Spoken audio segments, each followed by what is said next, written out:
Hey, what's going on, guys? So today we're talking about the best-selling cards under $5. This is Yu-Gi-Oh!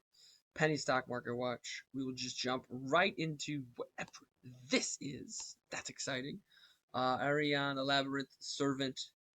You can set a normal trap. From your hand, special summon level 4 or from your deck. If this card is you can draw one card. If another monster leaves the field by your normal trap, except during the damage step. Does Mirror Force? Mirror Force is the attack step, right? Yeah, I don't think. I think is that a step? Declare attack, is that a step? I don't think so, but it's not. A Mirror Force is not during the damage step. You can draw a card, then you can apply this effect from your hand. Either special summon one fiend or set a spell or trap. Interesting. Okay.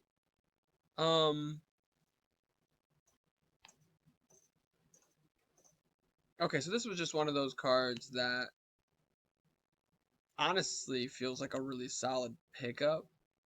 I mean, obviously, it was like $15 when it first came out, $7, and now it's all the way down. You like to see these kind of cards. Like you like to see. This is one of my favorite things to find on the penny stock market watch is a card like this that is a very good card, or at the very least a good card, a solid card, and it's usually a little bit more than $5, and now it's slipped in under $5 now. How long until? Not very. I think it's it's these 1, 2, 3, 4, 6, and they're at the $5 mark. So definitely not a bad buy. It's definitely at one of its low spots. We talked about this card last week. I've actually thought about picking up a playset myself. For a couple of reasons. One, you can really only play. And I'm gonna do another video later in the week, talking about the current format. But unless you're playing Mystic Mine, you can't really play the game. But also Mystic Mine makes it to where you can't play the game. So it's a weird situation that we're in. Like I said, I'm gonna talk about the format in a little bit. Just looking at all different copies of Mystic Mine. Obviously the ban list is coming out soon, and usually that makes cards that might get banned go down in price. But doesn't mean that they're going to not get banned or they're going to get banned, right? And this is a really good time to get a card like Mystic Mine. Or I think, and I've been asking for this card to get banned for however long. I thought this card, if I knew how to spell it, I thought this card, is it this? Should have gotten banned before it came out. But we look at Crystron Halka Fibrax right now. Its most recent printing, it's like a $1 to $2 card. And I know you can only win one of them, but if this card dodges another ban list, especially if Mystic, because Mystic Mine just kind of inherently counters this card, right? Because A, the crazy boards that you can make with Halka Fibrax don't really do anything to Mystic Mine, and B, this card can't do anything under Mystic Mine. It's a really good card in Sprite, and I mean, I know it just got the reprint from Ghost in the Past. The Dual Overload version is a little bit older, though. It has potential if it doesn't get banned, which I don't really see it getting. Like, I know it still sees a good amount of play, but the best two decks right now, like I said, are Sprite or Tier Elements. Sprite can run this card. I mean, a lot of decks can run Halka Fibrax, right? But that's a good reason, too, why to pick it up. As the ban list is looming. Nothing else too new or too crazy. This card has really just taken a nosedive. Okay, it's starting to actually go back up. So it's finished its nosedive and now it's starting to go back up. And then it's kind of going back and forth. Okay, yeah. Just be very careful when you comment on someone's YouTube channel about a card saying that they were wrong and now it's a $7 card and then it goes back down in value. Because like I said on my pinned video, it's just you just have absolutely no idea what the cards are going to do, right? So I just like checking this card to see where it's at, just because not because the person commented, but just because it's that comment, not nothing to do with the person who commented, but that comment specifically is a good example of what a lot of people do when talking about the Yu-Gi-Oh market.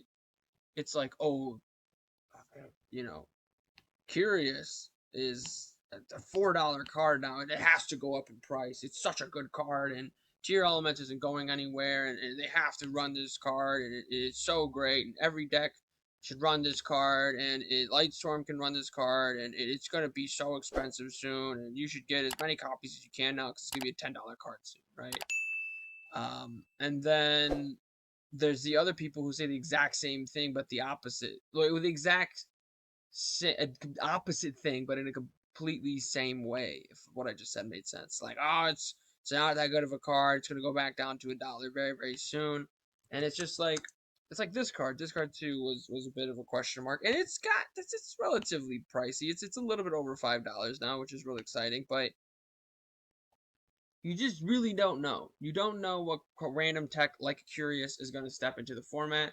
You don't know what random, you know, random deck is going to top that's not running a card that is running a card. So please always just use your best judgment when looking at Yu-Gi-Oh cards. I know I say that just about every week, but to be honest, if there was something um I was going to say every week, it's that. Is literally every, I actually don't really see the negative in saying every week, like, spend your money how you feel. Rivalry is interesting. This is annoying, actually. I so I have this. This is my binder of cards that I like to keep that aren't in decks right now. It's supposed to be in the room where I keep my Yu-Gi-Oh cards, but it's just like out in the living room where I do these videos. But it actually works out because for the longest time, because I have this exact card, and for the longest time I was like, oh, cards, it's 80 cents. It's gonna go up in value. It's a good floodgate. It's gonna go up in value, and it never really moved up in value, right? But just recently we're seeing it move, right? Now, if we're being technical, the rare version is the second best rarity. I find rares to be ugly. Like, rares are like commons, but you can't really see the title of the card. Like, I don't get it. Like, if we look at the super rare version, and here's the thing with rivalry, because we look at a card like Gozen Match, for example. Gozen Match says attribute, right? And how many attributes are there? It's like, water, earth, fire, air, light, dark, and divine beast, right? When we look at how many types there are, it's like beast, winged beast, beast warrior, warrior, dragon, thunder, zombie, insect, plant, spellcaster. I mean, like, the list goes on and on. Worm, reptile. There's just so amphibian. That's not an actual one. But so what that does, though, if you're playing a card like Rivalry, you have to be playing a very specific deck that's going to run that. Like, take a deck like Sprite, for example. Sprite can't really run this because they're running cards like Deep Sea Diva, which is, I believe, a Sea Serpent. And then they're running a lot of Thunder monsters. Can't make those on a Rivalry, right? Look at tier elements. If I'm remembering correctly, a lot of the tier elements are just different attributes, right? He's got warrior, aqua, fiend, aqua. So that's the thing. There's a lot of aquas, some fiends, right? But then what are you splashing in there? Are you splashing in the branded package? Are you splashing in? Probably not. But are you splashing in? I mean, maybe it's not horrible. The invoked package. What are you throwing in there? Right, in your tier element deck, especially the fusion monsters. Predaplants, I believe, are reptiles. One second, I just have to look this up. Let me know in the comments down below as I'm looking this up what your guess is on what this is. They're plants. Is it really that obvious? Why do they look like reptiles if they're plants? I guess predaplants. But anyway, so point that I'm trying to make with all this, right? Like, rivalry hurts both tier elements and Sprite, right? And that's why it's starting to bump up in price. But the reason why it's probably never going to be as expensive as Gozen Match is because what decks can really run Rivalry of the Warlords. Can Mathmech? Probably. Adagnister. So, I mean, like, literally just, like, the Cybers decks, right? A lot of Cybers decks are just, like, just the Cybers decks. We look at a lot of decks are just running like Appaloosa, which is a fairy, but the archetype's not a fairy, or Access Code, which is Cybers, but the archetype's not a Cybers. So Rivalry of the Warlords, if you can run it, run it. Another thing I wanted to say too about this card is like it's at 99 cents. And 99 cents is a really good price on TCG Player because a lot of times you can get free shipping on orders of over $5, right? So what you can do if you like, say for example, because I'm pretty sure I'm gonna do this. I'm this close to doing this because let's just take a look, right? If you buy 4, right? Let's say you buy 4, right? And then you gotta pay for shipping, so that's $5, but it goes to 120, right? And then you sell your 4 at 120, you made all your money back, right? But then let's say you buy 5 for $1, right? And then you sell all 5 once again at 120, right? And 120 is a very realistic number for it to hit. This isn't gonna sound like that big of a deal, but you made 20 cents, right? So but it's the little things there, because imagine if you scale that, right? I mean, you can't really scale it because you're not saving every fifth card. You're only saving after you get to $5. But the point that I'm just trying to make here is that you can really take advantage of the free shipping thing with Rivalry of the Warlords, because a lot of people have these rivalries from King's Court. As you saw, I just opened my own. Um, but yeah, good card against probably two of the best decks in the format right now. Aliber. Um, this card is really taking a nosedive. What happened to this deck? Is this deck? Because, like, isn't the card right next to it? Yeah. Branded Fusion. Is this deck cheaper? Oh, don't say. Say it isn't so. Alright, so we have branded opening. It's going to be the tins. Prismatic Secret Rare. Ooh, that's pretty. Um, Instead of best selling though, I'm gonna go high to low, see what's expensive. What we got going on here? Do they have like a collector's rare? $4, 75 cents. Just absolute pennies.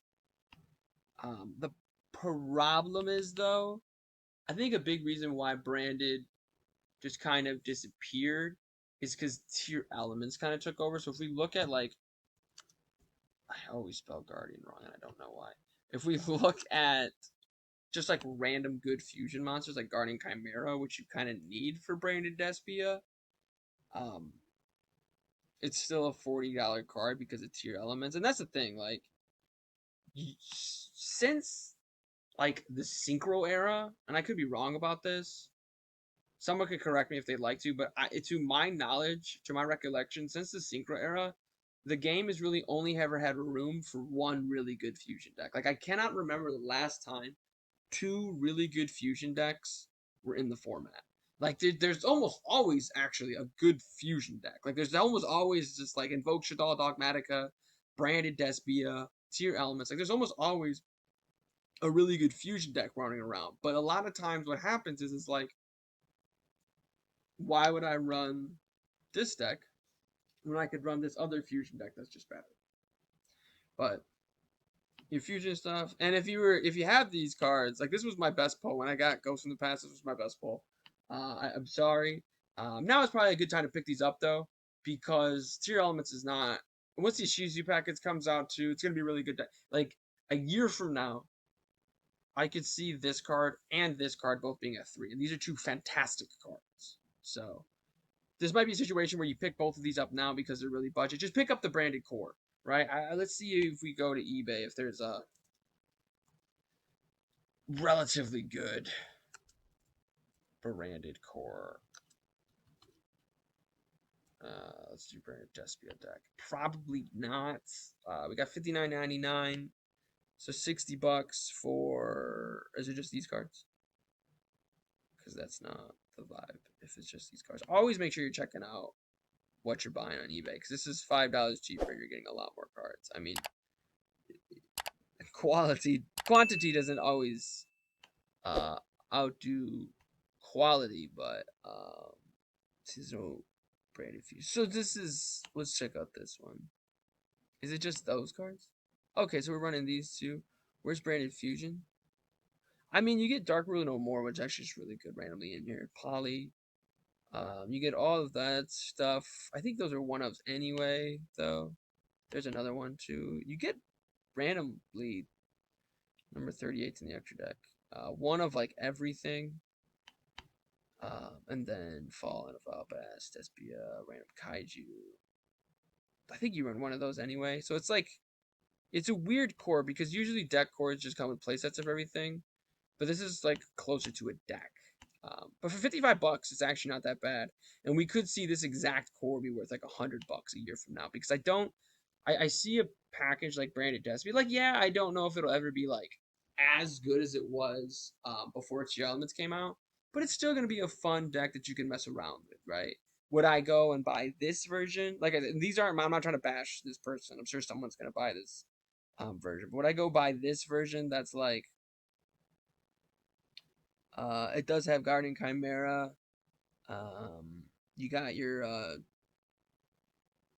you got the common Fairy Tale Snow, one super poly, right? And it's not like, maybe that's a little nitpicky, but it's $275 and it's not a meta deck, so I don't know. It's teetering. It's like kind of like where Flow is at, where it's teetering between budget and not very budget. But continuing forward, continuing on, Sun Avalon has made an appearance. It's a good deck still. There are some good decks that aren't Tier Elements and Sprite, but they're not really that good. So, wow, this card is really taken off. Man, used to be $1.60. It feels like a peak spot. I don't see what plant thing is coming out soon that's going to make this deck a lot better, because right now this deck struggles against Mystic Mine, against Sprite, and against Tier Elements. Same with Mathmech, right? And I would almost say Mathmech is better, and Mathmech is even more budget. Now, Mathmech is probably not as budget as it was when we talked about it a few weeks ago. Yeah, but still a solid card. Still a solid deck. If I had to choose between which one I'd rather face, it would be Sun Avalon, though. And maybe that's incorrect. Maybe Sun Avalon is just a better deck. I just feel like Mathmech does a little bit better. It's a little bit more consistent. But I also don't think either deck is super good right now. Just to be honest. Runic Flashing Fire. Activate one of these effects, but skip your next battle phase. Target one special summon monster your opponent controls, destroy it, then banish the top 2 cards of your opponent's deck. Special summon a runic monster from your extra deck to the extra monster zone. That's fun. Skipping our battle phase is not fun, though. Is this super rare? Interesting. It's good in a runic deck. I don't really know what monster you go with this because I don't know runics like that, but I could also see. I hate that I'm about to say this. I could also see, like, if you're playing against Mystic Mind, because the thing is, like, under Mystic Mind, they can still normal and special summon, and you don't really care about your next battle phase anyway, right? If you have Mystic, that's what I'm saying. Like, if you have Mystic Mind up, and your opponent summons like a Borreload Salvage Dragon or something like that, just when the Mystic Mind goes away, they have an Omni Negation or something like that, or they summon, I don't know, they summon Master of Oz, right? They're just doing stuff. They have cards in their hand and they're just doing stuff. You can play this card, but this is actually the big thing that I like, right? Because if you're playing a Mystic Mind deck, you win a lot via deck out. And I'm making a face, if you can see me down here in the corner, because like I hate when people win via deck out. But I could see this card doing that. But it could just be popular because Runic is actually a pretty solid rogue option. Um, I would say it's just up there with Math Mech, and this is what happens. I would say it's just I shouldn't have clicked on it. I should open it in a new tab. But it's just as solid. So that should be a really solid card. As far as like whether or not to buy it, 50-cent increase is a lot, but it is a super rare, and we do see the super rares at the very least. Like those like the super rares that are printed a lot still end up being like at least 50 cents, right? So it's probably not in the worst spot to buy it, but some of this stuff got moved around too. Interesting, interesting, interesting. Then there was one, a dear servant. This you gotta see, you gotta love charts like this, right? Let's just see how it's been doing in the last month. 3.94, $5. So about $1 fluctuation. I guess I could see 3.80 to 5.40, but and it's sitting right there in the middle. I like this deck, this card as a package, especially because it does say Fallen of Allbass as well as Dogmatica, but I myself wouldn't run it, but seeing that there's only 2 copies, I just saw this, and it just gives me that feeling of like feels like it's gonna be not expensive, not it's like $20 or 30, but you know this version over here from Rise of the Duelist. I know it's not penny stock, but I'm just like showing you as an example. First off, it's a really low spot. It's at the lowest spot it's been just about in 3 months, 6 months, a year. It literally this card, I guess it was like a week ago it hit its lowest spot of 1636. So that's the lowest this is probably ever going to be, right? I mean, unless there's like 7 different copies of the Deer Servant, but this feels like this is gonna be the last reprint for a while. And so with that being said, we look at this version of Nadir Servant, which, like we just talked about, it's kind of been all over the place. It was at one point an $8 card. It could very easily climb back up because this is kind of the lowest it's been too. So I definitely think this is a solid buy. But in terms of penny stocks, it's like right there at the top. I mean, okay, so the first page. I mean, the last card, the last on the first page is $4.99, but there's a lot of $4.99s, and then this one's $5.10, and this was probably also. Yeah, this is over $5. This is $5. This is the last one that's $4.99 right here. So by the time we get to the second page, it's already no longer a penny stock, but I think it could still be a really solid pickup because, like I said, when are we gonna get another reprint in a Deer Servant? Because reprints, like we just saw, like Goes and Match Rivalry had a good amount of reprints, but those cards can be used like every deck. These can only be used in decks that run Dogmatica or a Fallen of Allbats. Right, so unless we get like a Dogmatica structure deck or a Fallen of Albat structure deck or support for either archetype, we're probably not going to see a reprint for the Deer Servant. And to my recollection, there isn't any of that on the horizon. But let me know what you guys think. What are the best selling cards that you guys are looking at under $5? Let me know in those comments down below. Make sure you guys click that like button to show your support for the channel. Subscribe for even more content. And most importantly of all, have a good day.